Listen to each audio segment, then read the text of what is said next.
welcome to Let's Talk Nation. I'm your man, Rod Love. And for those of you who noticed, the general is not here tonight, but you may hear from him sometime tonight. But we also have our executive producer, Doc Polite, that's sitting in that seat tonight. Doc, how you doing tonight, brother? Hey, I'm doing good. I'm living the life. Hey, man, just like Greg normally does, or let me just go back and say how the general usually does it. How was your weekend this weekend, brother? It was relaxing.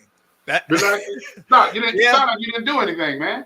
Well, I went out to the Marion County Flea Market to get some fresh vegetables. Doc, you eat fresh vegetables, man? Rod, I'm a workaholic. I was in here working on some projects that I got. I work with developers across the world. So I was working with one of them finishing up a project. So, when I say nothing, it's usually the nothing that other people don't get into. Doc, I truly did nothing this weekend, man. I mean, well, that's rare. I finally got a chance to sit back and binge watch. My kids was looking at me like, Daddy, he's staying still. I got up, man, went to a friend's son's. Did they ask you what was wrong with you? They looked at me, but they realized Daddy get tired too. But Doc, man, come on. When you telling people who they listening to, man, hey, if you're tuned in tonight, you're tuned in to Let's Talk Nation, and I can't do it like the general does it, but come on, you listening to the two most influential cats in Central Florida. Hey, and there's sidekick in the background that makes it happen. Sidekick, there you go. Hey, there you go. And the invisible sidekick. Invisible sidekick. Hey, but you know what, man? I need to stop doing. What? I gotta stop listening to the Don Miller show. Because Don will get me crunk up, man. Hey, man, Don. Yeah, and Don, you know what? Don has that effect. Hey, but you know what? We can show love because it is a competition, but it's a brotherhood too.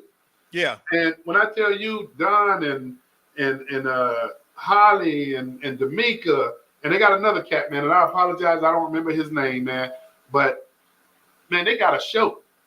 I'm not telling y'all to tune out from us, but man, Don Miller show, man. Don get raw. They can listen to both. Hey, we come on different times, so you're right. But you know what? Want to give a shout out to my brother Don Miller because he is doing his thing over at Florida Man Radio. Keep doing your thing, brother. You know what I love about Don? Don say the quiet parts out loud. Yeah. That nobody else has the courage. It needs to be said. A lot of the things he says actually do need to be said. Because if all we do is go around and toot people's horn, but never give them feedback on what they need to correct and work on, then we're doing a disservice to that person. See, I don't want a yes man. You're right. When I'm with you guys, I'm not a yes man. Hey, I'm up here saying you're right, being your yes man. No, you're wrong, brother. Hey, Doc. Huh? Don, I mean, I got to tell you, if I had to have somebody back me up or have my back, man, Don is the one to do it. Yep. Don is the one to do it. Absolutely. But man, come on. All right, that's enough with the Don Miller promotion for right now. Hey, Doc, man, are you checking out what's taking place, man, around the country, around the world, and something that's just recently took place, man, in our own backyard? What's that? 27 people arrested in a child predator sting in Jacksonville. 27 people. It's amazing because if you pay attention, Sheriff Grady Judge does these type of stings all the time. Now that's Duval County. But he was famous. I mean, Sheriff J.D. Grady, he was famous for starting this stuff. Yeah. But look at how it's really branched out. Well, exactly, because what many in Florida begin to realize is that it's actually a real problem here. Yeah. There was a officer this weekend that was caught up in child pornography. Somewhere here in Central Florida. That was Jacksonville too. Yeah. That was Jacksonville. So what does it say about the level of trust that we can have with Yeah. certain professions. It makes you kind of go, you know, and so I think it's this. We have become such a participation nature nation that we are not holding people accountable for real. Consequences, Doc. Consequences. Exactly. Too often people are used to justifying, or we are afraid. And I know we're going to touch on the Sean Diddy story, but you know that in that instance, all of that stuff took place because people enable it. People, But Doc, I mean, but hit rewind just a little bit because and we hadn't even talked about the big fish that got caught up in this, and the big fish is ex Red Sox baseball player Austin Maddox. right? They got caught up in the Yeah, sting. he got caught in that, and um, you know, um, you never know what people's off-screen activities are. Yeah, you're right. Behind closed doors, because when we go in public, there's not a one of us alive that don't have on a mask. Mm-hmm, mm-hmm. Okay, we're three people. Do you know Well, break it down. I know you're about to break it down. Tell me who the three we are. We are the people we think we are. We're the person we actually are, and we're the person we think we are. And a lot of times there is a divergence in those personalities. See, we're one way in public. Other people perceive us a certain way, then we think of ourselves in a certain way. A lot of us don't have the capacity to self-assess. This is why so many people do outlandish things, because they don't see themselves as being wrong. Okay, but also, Doc, and I mean, I agree with you, but I also want to go up river a little bit more too. When you see things like this, shouldn't it be a cautionary tale for parents to be a little bit more vigilant when you talk about just watching over your own children? Well, I read a story because things like this exist. I read a story this weekend, and I didn't know, I was gonna be on air to share this, but in the story, this woman was trying to sell her daughter for $20 in the United States now, and people actually called the police and would not let her go, and held her there with the child, and social services came out, of course, and got the child, but the lady was standing there asking people, "Will you give me $20 for her? I'll sell it to you for $20." So we have a whole section or portion of society that does not get the societal expectations. Society is a contract. Okay, living in a society, you have a social contract that we will all abide by certain norms and customs as human beings living together. And when the majority sensibility or morals are crossed, then we have an obligation and duty to report those things. But oftentimes, we got the culture of no snitching and that kind of stuff, or turning the blind eye. And so, Doc, does the no snitching, does that help increase crime in communities, or does it decrease crime? It actually increases it. Correct. And because of that, we begin to become numb to those things. When I was a kid, if you had someone in the neighborhood that participated openly in a drive-by shooting or crime, I would venture that 80% of the people in that community would tell on you. Oh no, I can remember my grandmother telling me, "You can't play with certain kids.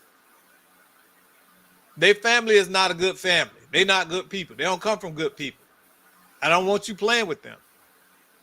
And people weren't afraid to set those limits and say that you're a bad person because you violate these rules of society. Doc, I'm gonna just cut to the chase, man. I mean, it goes back to something that you said earlier, and it is all about consequences. It's about holding people accountable. I'd even go a step further, Doc. I think community stakeholders know this, and you will hear from law enforcement oftentimes. There's a small percentage, real small percentage of the population that goes out and does these heinous acts. And man, Doc, I don't know, how far we've come, but I think, man, if we go back to having real consequences, I think we'll see a constriction of a lot of the things, man. And no, it won't solve the world's problem, but Doc, I do believe that people need to know that there's a consequence for your action. If you look at what took place in California, I think it was, man, where, and I don't mean to just be singling out undocumented individuals, but beating up New York police officers on the streets of New York, get arrested, and then get out on your own recognizance, and then hit the road, can't find them. Doc, come on, man. What kind of public safety initiative is that? Well, one of the problems is that, and before I say this, I'm going to qualify myself. I'm a lifelong Democrat, but I'm a blue dog Democrat. If y'all don't know what that is, look it up. I believe in very conservative values and actions. I believe the police have the right to police. You have bad actors in any vocation. You're right. So you're right. You can't, and we have to stop drinking the Kool-Aid. How many police related shootings of black people you think happened last year? You know what? I should know this because I've sat through Dr. Nelson's training courses a number of times, man. But Doc, it's not the number that most people would be led to believe. And so you watch these people make a mountain out of a anthill. Really, it's 12. And Doc, let me qualify this too, man, and say, and I see Jacksonville in the house, man. They Lowell and they're true. I see the Jacksons in the house. Mm-hmm. But Doc, let me say this, man. It's no secret. I'm gonna speak for myself. I support law enforcement, and I'm also loud and vocal when there are bad actors in law enforcement. But I would say by and far, for the most part, man, you got law enforcement out there doing their job, man, daily, that need to get the support.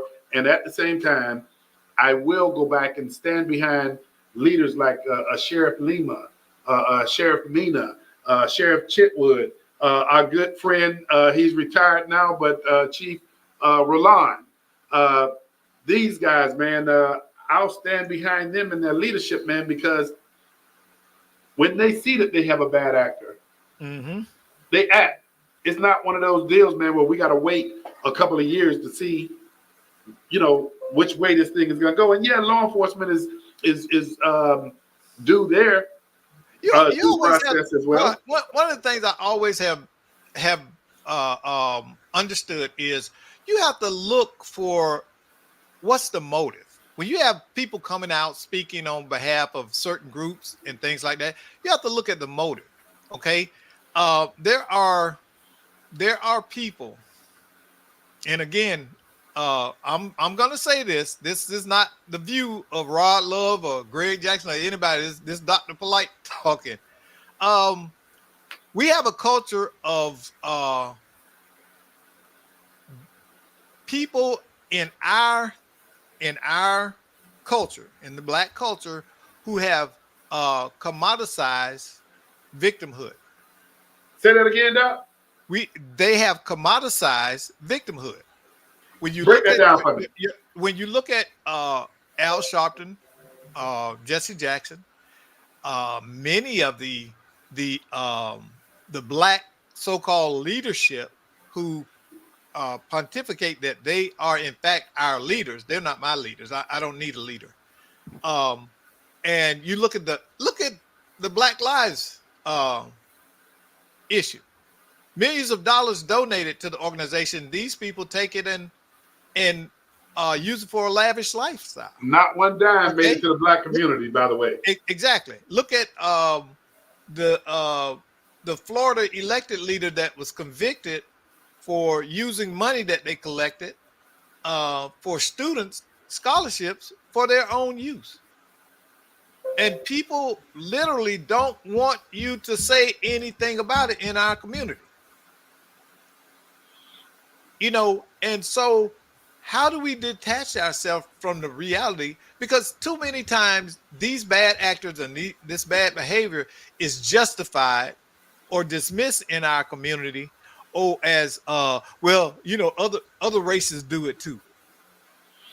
And that's not a standard Doc, you want to promote. Doc, there's no substitute for doing the right thing. Exactly. The only problem that I have now, man, is the fact that you get more clicks for doing the wrong thing. I mean, I don't understand it. Well, we again, the big story over the weekend was what went on in Congress. Okay, the shouting match and the insults. Oh, between AOC, Marjorie Taylor Greene, and Jasmine Crockett. Now, you think back 30 years, that kind of behavior in Congress would have been repulsive. We didn't have leaders that acted in that way. But Doc, think about this, man. Think about this, and I'm gonna say on both ends. Yeah. And I want to be totally objective here. Both politicians were playing to their base. Exactly. You know, and so that kind of behavior is acceptable to people who vote for them. And that's the problem. We've allowed discourtesy and demonization to become social norms. We talk about liberals versus conservative. We don't see Democrats versus Republicans. But Doc, and you know, man, you kind of taking us off course here, but I'm gonna go there because this is getting good. Yeah. Now, I saw the piece with Marjorie Taylor Greene. I listened to what she said, and it was totally insulting. She said something about Crockett's eyebrows or eyelashes or something. Totally inappropriate. Doc, you know, when we were coming up, we were taught to take the high road, right? Right. But do you remember, oh man, the city councilman, I think in St. Louis, he passed away now, Mays. Yeah. What was his first name? Tony? Yeah, Anthony Mays. Yeah. Well, you know, it's just so interesting, man. I mean, and that brother told it like it was. Yeah. And but now, Doc, we have this mentality that when other people go low, we go lower. We go lower. It was Michelle Obama who said when they go low, we go high. And you gotta think about this, okay? And look at the people who stand on the bully pulpit. It used to be that public indictment would render them to the point of going back, examining what they say, and then apologizing sincere. Yeah. And now we no longer have that. They don't apologize. They double down. Yeah, you're right. And so taking the high road no longer works. They've rendered that because they decided, well, you know, hey, I'm gonna say this, and then I'm gonna dig my heels in. Hey, do people really say I'm sorry anymore and mean it? No, a lot of times it's not sincere. But if you get a sorry, Doc, let me ask you this question: if you get a sorry, is that why you usually get a sorry? Weakness? No, but you know why you get a sorry? A lot of times the sorry is because they got caught. Because you're right. Hey, let me get a phone line out, Doc, because this is an interesting conversation. Hey, you're tuned in to Let's Talk Nation. If you want to dial in and give your perspective on this conversation, hey, please join us. That phone number is 321-483-7002. Once again, that phone number is 321-483-7002. Join the conversation. So, Doc, I don't know, man. The times have changed, man. I mean, it is, and we need to get back to normalizing civility. I don't need to know my neighbor's political affiliation to have a relationship with. And we're at that point now. Are you a conservative or you know? I was online in the forum, and a guy replied to me and said, "Well, you're a liberal," and I said, "I didn't say anything about my political association. Why do you assume that I'm liberal? What about what I said says that I'm liberal?" And it was a response based on not what I said, but on my skin color. But Doc, I think everything is vilified now. If you're a liberal, you're vilified. If you're a conservative, you're vilified.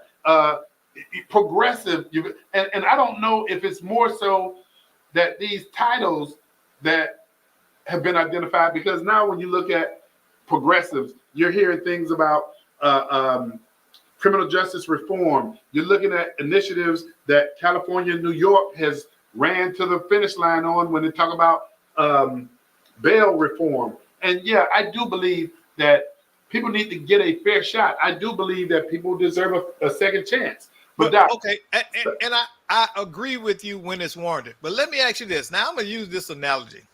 Okay? If you know that something is going to elicit a certain response, would you go and do it?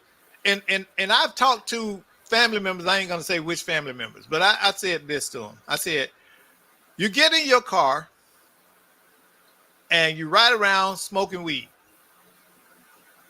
Now, you know that it's not legal. You know that driving under the influence is not legal. So why would you get in your car and drive around smoking weed? You could have stayed home and smoked weed, or you could have waited till you got to your destination and smoked weed.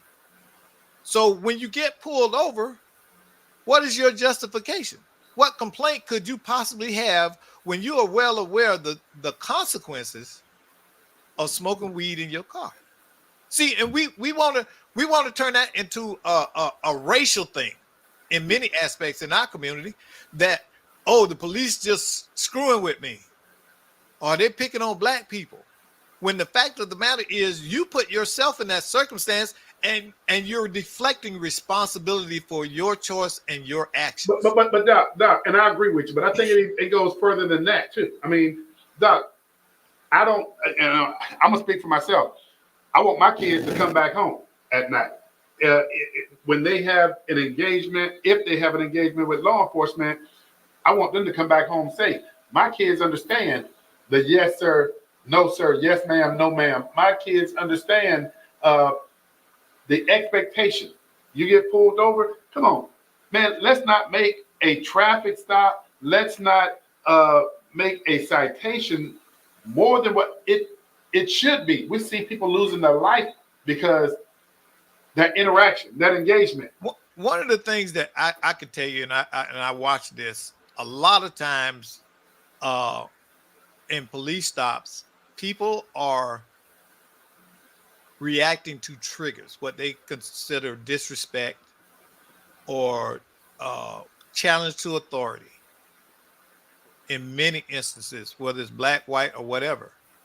And we need to teach conflict resolution in schools. See, it's a lot of stuff that we're not teaching. We're not teaching human behavior or social behavior in school. And it needs to be a part of the curriculum because people need to learn how to act. If you look at, have you ever watched educational videos on Chinese and Asian culture and how they teach their kids? from the time the child goes into preschool, the first thing that they teach them is social skills. Okay, social skills and how to work together. So the kids get to school, they straighten up the school. They don't have janitors. Excuse me.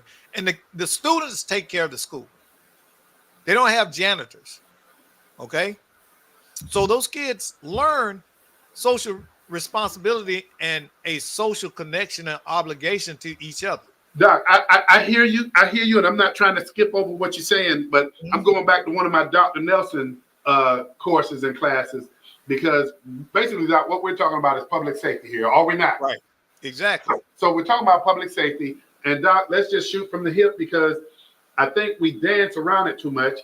Yes, Doc, there is a level of behavior that you have with your interaction with law enforcement, but I will say this to you as well. Public safety is not something that law enforcement does to the community. Public safety is something that law enforcement should be doing with the community. With the community. Exactly. And so if it's going to be with the community, law enforcement needs to come to the table and understand that community's issues as well.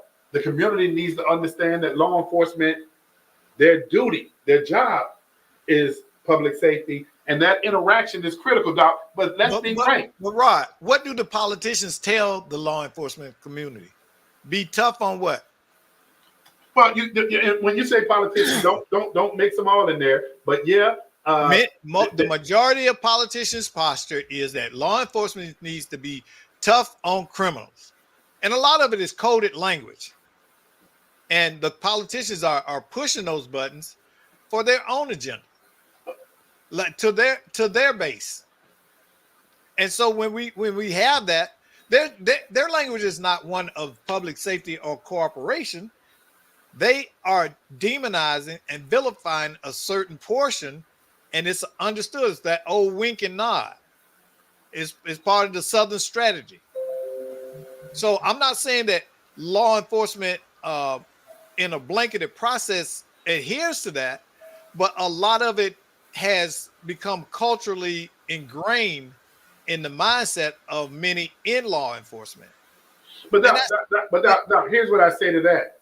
And I think this conversation, man, you have organizations, private organizations, you got government entities. Doc, they have training that takes place during the course of the year. I don't care if it's law enforcement. I don't care if it's public works. I don't care if it's education. No matter what it is, Doc, they have trainings that take place over the course of the year. If it's training in public safety, if it's training in you're a teacher in terms of what your skill set is and what you're supposed to do with students. If it's public works, what you're out there on the streets doing, there is some level of training. The only area that there's no consistent ongoing training that takes place is when you're working with local stakeholders and their interaction. Let's just say specifically their interaction with law enforcement. There's nothing out there to engage local communities on a regular basis. Having spent a significant time in the military, I can tell you that groupthink that develops, because I've been part of that. Because I'm talking about the lack of engagement and training with communities. A lot of times what's going on is that classroom tells you one way, and then the real world tells you another way. Doc, you're missing my point. You're missing where I'm going. You go ahead. You're missing where I'm going. When you're in the classroom, you're told not to do X, Y, Z. When you go to execute it, you find out that there is a difference in that theoretical and the actual execution of a policy. So you may have to make adjustments on the fly. Now, God bless them, but you got to understand too that law enforcement has to make on the fly choices. Now, when they go out there in the community and all the community, and I'm circling back around to the community's responsibility, when they are automatically met with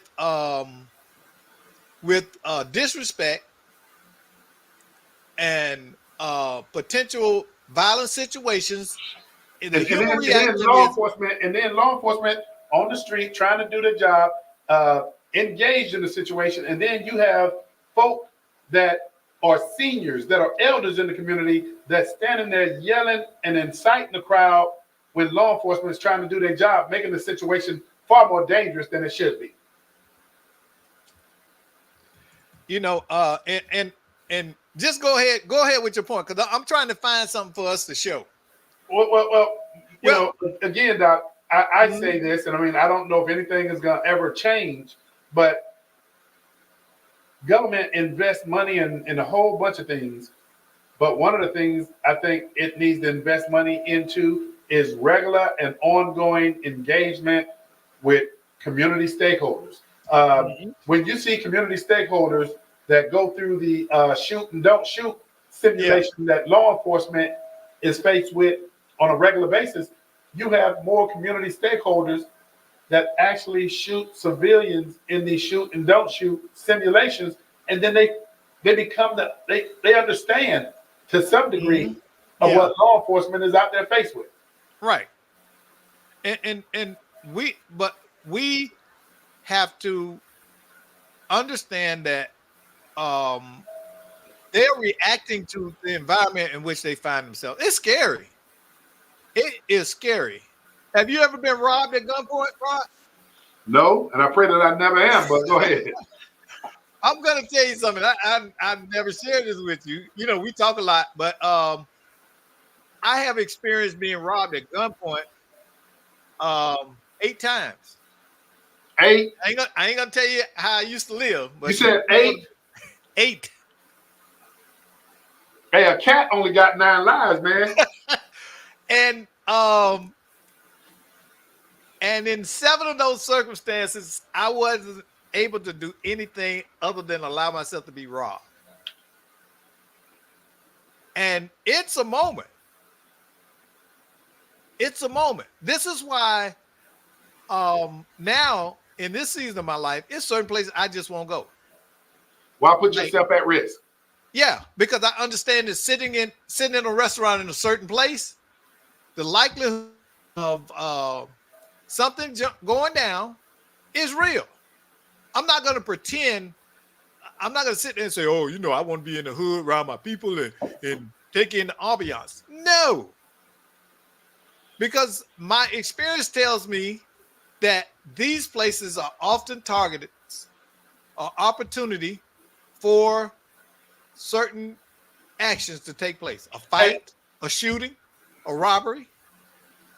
Go ahead. No, go ahead. I'll finish because you talked about apologies, I want to hit one. Being armed with the reality of the circumstances and not just dismissing it gives me a greater understanding and responsibility for my own safety.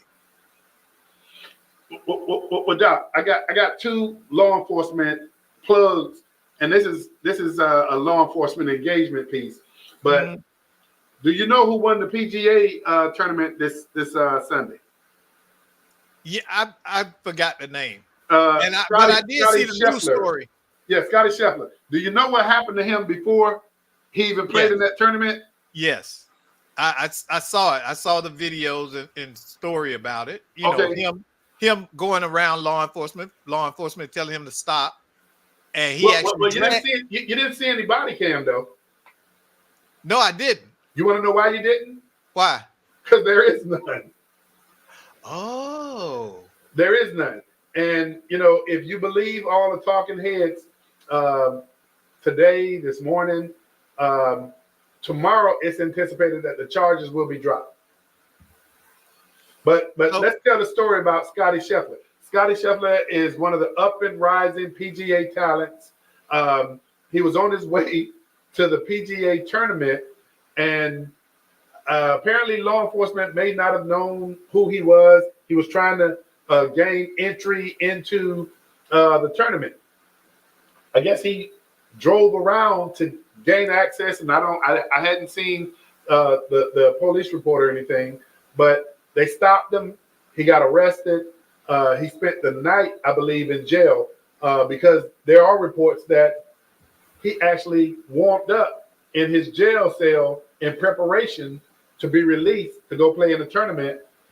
And boy, wouldn't you have it that this guy was blessed enough to where he actually won the tournament by one stroke, finished 21 under. For those of you in that are not familiar with golf, 21 under is that meant this guy shot 21 under what the course is, more than any other player that played. I think the next one behind him was 20 under, but this guy actually got out of jail, Doc, and went and played and won the tournament. But you know, they're saying that the PGA is more than likely not going to take that tournament back to Kentucky anytime soon, based on how that all so because of that, this state has lost millions in revenue. It will lose millions in revenue. And I'm trying to find this story. What happened was the police were trying to question a man, and the guy took off running, and someone, you know, you could hear them talking, and they are screaming at the cops, "You can't chase him," and you know, F the police and all this stuff in the background. And my point is that the community attitude and behavior needs to change, because the police are not going to come to my house and rob me, but that criminal will. When I lived in Pine Hills, and this is not an indictment of that, I'm just stating fact. Okay, I live in a factual world. Our house was broken into either 4 or 5 times in the 10 years we lived there. That's too much. Hey Doc, let me ask you this: in communities, and let's just say in poor communities, communities that experience a great deal of unfortunate despair, poverty, crime, what's one of the things that you think could actually help lift communities up and lift their value? Number one, neighbors getting to know neighbors is powerful. Okay, when neighbors know each other, they are more vigilant in protecting each other. Okay, when they have that relationships are power structures. Okay, and it means that I'm not alone. I'm not alone. I don't have to fight the crime by myself. I'm more likely to be proactive than reactive in my community when I know that other people in my community have similar views and values. If you're in Pine Hills, and Pine Hills has this stigma of being a poor community when it's actually a middle class community. When you look at the median income over there, it's significantly middle class. Well, what was the old middle class? Shoot, and nobody's middle class anymore. But I got to tell you, Doc, when you talk about Pine Hills, you got to be talking about Sandra Fapney Hall, who's making a difference in that community, and a whole host of other people, man, that are doing some great work in that community that are impacting that community. But Doc, my point is this: do you think that when crime goes down, valuation increases? Well, yes, in general it does, but there's some underlying things, and I didn't understand this until I got into researching real estate. There are actually bad players that contribute to the demise of those neighborhoods. So you want me to touch on it? Yeah, say that again, Doc. I said there are bad players that actually contribute to the downfall and demise of those neighborhoods. Go ahead, elaborate on that, because I need to learn something. Here's the real unsaid story of gentrification.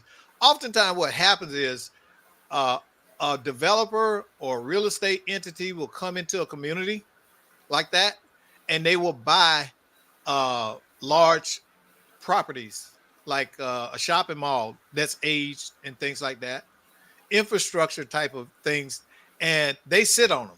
They let them go into despair, and that drives down the desirability of that area. And that's how they start gentrification now. It's a blueprint. You wonder why these communities all around the countries, certain communities all look the same. They look broken down in despair. You got buildings there that are not repaired or super aged, and there's, excuse me, there's no refurbishment of them. That's often intentional because that despair looks drives down the values. Now I can come in and redevelop that community at a much lower cost and drive it up and make money in the market. Hold up, Doc. I hear you, and I don't disagree, but I also think another component of that is stakeholder investment. And I'm not saying shareholder. How are you the stakeholder? How are you the stakeholder, Rod, when you don't own your property? Doc, when you're a stakeholder, when you say don't own, I'm talking about you got folk in those communities, man, that are buying those places. When you say don't own, yeah, the mortgage is a form of ownership. Do you? Okay, again, we'll go back to Pine Hills. Who do you think? What group of people you think owns the majority of real estate in Pine Hills? I won't have you answer that. I won't have you answer that. Don't answer. Don't answer. I know where you're going with that, but because man, no, I don't want to stigmatize you by saying this, but I'm saying it based on research, what I did. And there's nothing wrong with this group owning it, but I want you to understand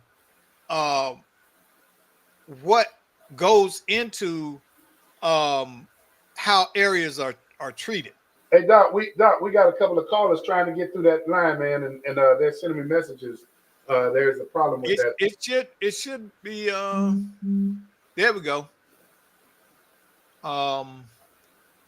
Let me see here. All right. Well, they're not for some reason. I don't know why it's not connecting, but it is there. It is up. Okay. But Doc, I have to say, man, you got to have stakeholder engagement. Doc, go ahead and hit that 453. Yeah, return that one. Okay. But Doc, man, stakeholders got to get involved, man, in their communities. I mean, I think that's bottom line. Hey, we got Miss Cheryl, who's been a trooper, man, and we got to get Cheryl to come back on, man, and co-host one of these evenings. Oh yeah, definitely. Has she been to the new studio? I don't think so. No, she hadn't been to the new studio. Yeah, man. So we got to get her on for sure. Yeah, get her on and have her come on and model in the studio, man. Yeah, you know, she one of them supermodels. She a retired supermodel. Hey, but Doc, this is a good conversation, man, that we're having. We just got to have more of them, but it's not going to be a kumbaya.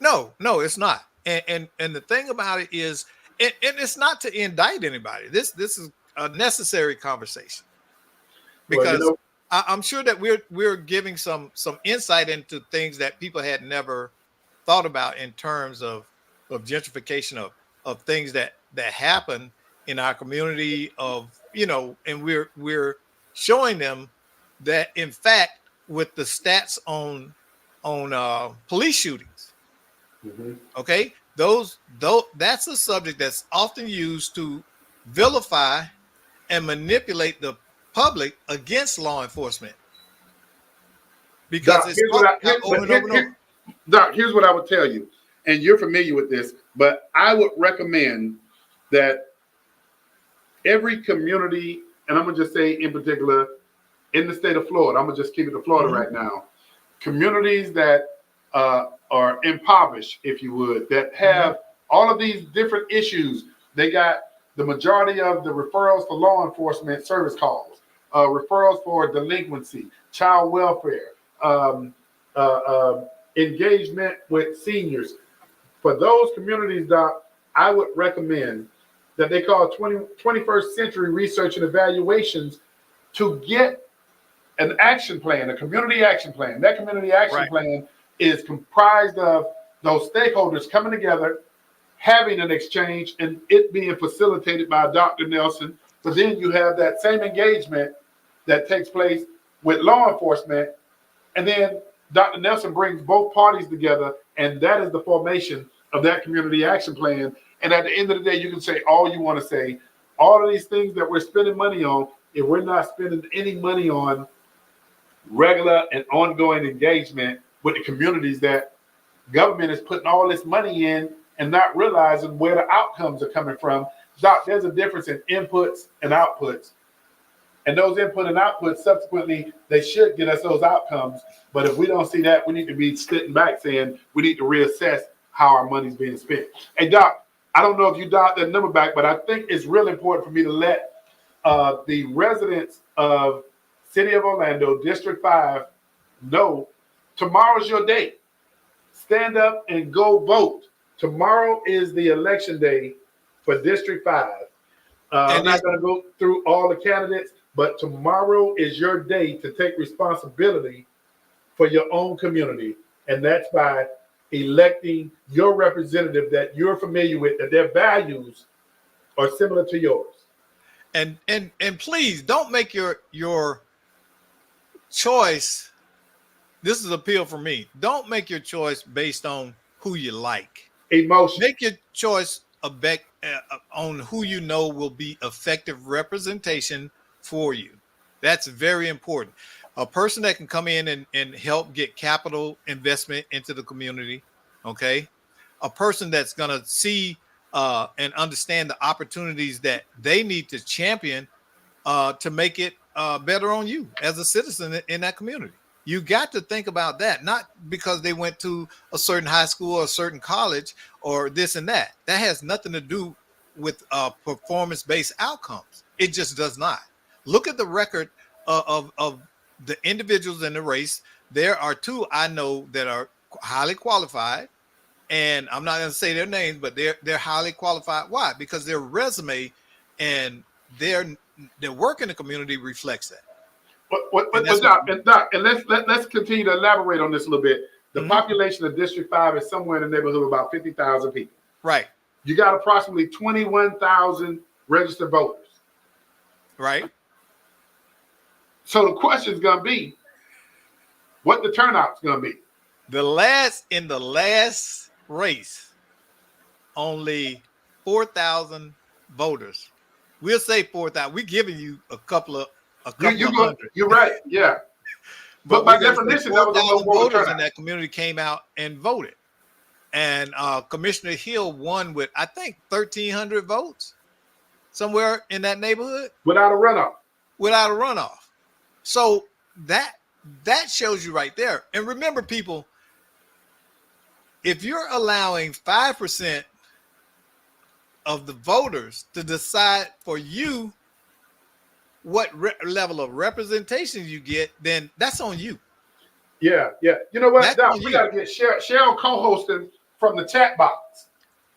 She co-hosted from the chat box. But basically what we're saying is, you know what? If that low voter turnout, let me tell you what the low voter turnout will do. You'll have a small percentage of people who are deciding when your garbage is picked up, what your public safety looks like, what local interaction with government looks like. When it comes down to voting on these city-funded programs, city-funded programs, infrastructure, sidewalks, road repair, and all of those things. Blight. And don't fuss, don't argue, don't complain if you don't go out and vote. Don't say your vote doesn't make a difference if you don't go vote. You know, I would say this. That needs to be part of it's just the reality. That needs to be part of the complaint process. Did you vote? Hey, you know what? I wanted Miss Walker say that's a pet peeve of hers. I wish she could call into the show to tell us why is it a pet peeve. Tell her to try again. I don't know. Michelle, call that number 321-483-7002. Tell us why it's a pet peeve. We do in fact have that number up. I'm not sure why we're not seeing calls come in. Well, I saw the one, Doc, on the screen. But yeah, Michelle, if that is a peeve of yours, I want you to call us and tell us why.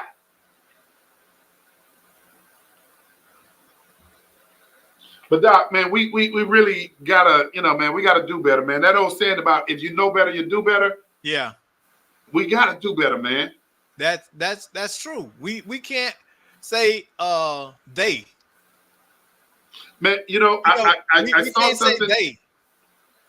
Hey, I They saw won't let something. us. Yeah, well, yeah, but I saw something a week ago, Doc, from the City of Apopka new commissioner, Miss Nadia Anderson, Hmm. and man, she spoke up during the city commission meeting, and she spoke up in reference to being supportive of law enforcement, which she should, but she also spoke up to say she would also still be the same champion and leader if she believed law enforcement was out of line. But Yeah, we got to have people in the community that don't encourage bad. but Doc, we Rob, got to call her. let me say this, and I know Doc, we I'll got to get call her. okay. Uh, you can answer it. No, here we go. Okay. All right, you're on caller. You're on the air. Hey, hey, turn it up a little bit, Armando. All right, caller, we got you on the air.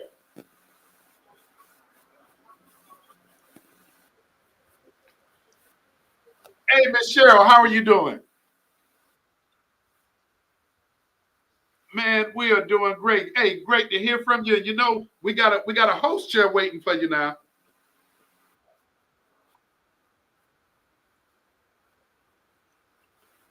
Hey, you know my partner in crime out there winning another case somewhere. Hey, hey, that's all he do is win, win, win. Hey, Michelle, tell me why is why do you have a pet peeve about people who don't vote?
Be a discouragement, should be an encouragement for you to be about the business that you were given a Hey, mandate Armando, turn that up. The volume for that channel five. Orlando. The supervisor of elections, Hey, Doc, we hearing you, Doc, through the Michelle. Go ahead and keep going. I'm sorry about that. okay, the supervisor of elections used to come out to the high school. And that was how I was registered to vote.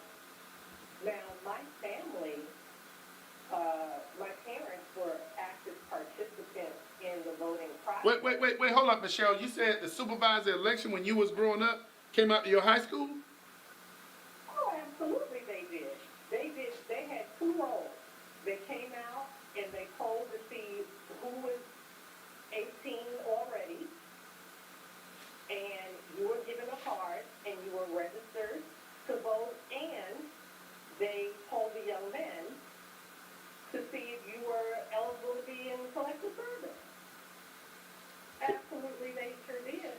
Wow, wow. Well, you know what? Our supervisor of election is Mr. Glenn Gelzine, and Glenn is always open to new innovations. He's always open to looking at what's next. What can we do next? And so I'm going to let him know what we heard this evening, because I think you have a lot of merit with what you're bringing to the table. And not only that, I mean, there were so many other services provided back then. It was almost just a given. You know, you have hearing tests and vision tests, and all those things were provided in Orange County Public Schools. Now, I left for a period, and I was in school in Leon County, but when I returned as a high school student, and I went to West Orange, that was where I was registered to vote at 18 years old. Hang on, Michelle, where did you grow up at? When I came here from Boston, we lived in Pine Hills, pre-white flight. Oh, so a supervisor of elections here in Florida, in Orange County, came out to your school. Sure did. So that would have had to have been Bill Cowles. I believe so. Well, I mean, because Bill was the supervisor of election for almost 30 years. And we know you still a spring Because I chicken. graduated in 1983. Okay. Hey, well, you know what, Michelle, I see some of our good friends that are chiming in, and, you know, Chet Glover, Eddie Battle, and, you know, a lot of the folk that have supported this. I know they're going to look forward to you coming on and co-hosting like you have been before. So can we get your commitment to come on back and join us? Sure. But tell you what, we got a seat waiting for you, Michelle. You're always welcome here. I see the clock on the wall is telling me that I got to go ahead and start bringing this thing in for a landing. But Michelle, we appreciate your call. But call some folk. Tell them to get their behind up and go vote tomorrow if they live in District 5. That's done. Hey, we appreciate you. Look forward to seeing and hearing from you real soon. Take care, guys. All righty, take care. All right. Hey, Doc, Yeah. we got less than 20 seconds, man. Any quick last words? No, well, first of all, we ain't got less than 20 seconds. We on the network, so. Yeah, but we got to keep things on time now. I'm Come just. on now. Come on. This is I'm our just executive messing with you. producer, the one who's normally one of telling the me. things I want to say is let's keep the Hispanic community in our prayers concerning the 8 people who were killed in that bus accident by a drunk driver. I don't know if you saw that over the weekend. Yes, and Doc, I agree with you, man. We definitely want to keep our Hispanic brothers and sisters in prayer. Man, there's a lot of things going on in the world, but what we need to do is we need to focus on how do we care about each other. With that, Doc, hey, I'm going to tell you like I tell the general, brother, you don't have to go home. But You I got to supposed get say- out of here. You got to get out of here, brother. Okay. Hey, we'll see you next week on Let's Talk Nation. I'm your man, Rod Love. The general is out winning the case. And Doc, thank you, man, for sitting in that chair and doing the best job that you can do, which we know is a great job. We'll see Always y'all my next week. pleasure. Always my pleasure, my friend. I just have to stay out of trouble for an Hey, hour. That's hard for you to do. Hey, we'll I know. see y'all next week on Let's Talk Nation.